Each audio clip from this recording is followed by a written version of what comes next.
There are certain issues that are associated with the potential negative repercussions of using AI with these replacement paradigm applications, and I want to highlight some of these here.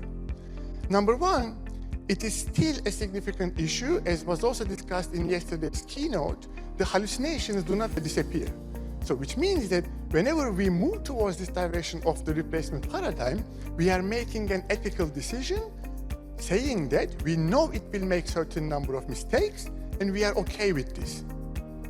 I put here the OpenAI's technical report results, in which you can see the accuracy and hallucination rate of their recent models like O3 and O4 mini and O1. You can see the hallucination rates are actually about 33% to up to 48%.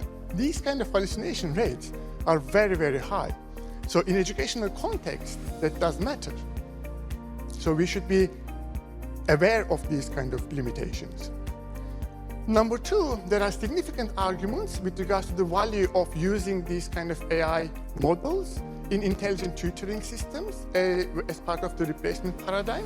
We know the intelligent tutoring systems can indeed work, but what we do not know is whether the traditional intelligent tutoring system approaches driven adaptivity in nuanced pedagogy can indeed be delivered with large language models.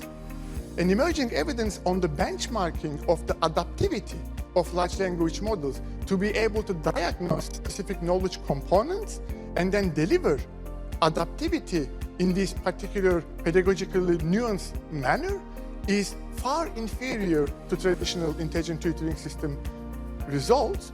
Another really important issue to consider is the issue of bias, and many colleagues have been showing the existing bias in these models. As an example, I put here the gender biases, but there could be similar research studies that have been used as example on cultural bias, for instance, or ethnic bias. Another really important issue in this replacement paradigm that I want to quickly summarize is this issue of the potential cognitive atrophy. I have to warn that in this particular area, the emerging evidence again is very weak, because we just started to understand what does this actually mean, and we don't really have any longitudinal studies that would show any kind of impact. But the short-term studies show both at the behavioral level, but also at the neural connection level, when students are working with large language models in order to complete a task, then their cognitive engagement tend to be much lower than if they were trying to complete the same task without large language model support. We need to make more informed decisions, because in the long term, our interactions with these kind of large language models, particularly in this manner of offloading our cognitive capabilities to a large language model, might be leading to a decrease in our own competencies.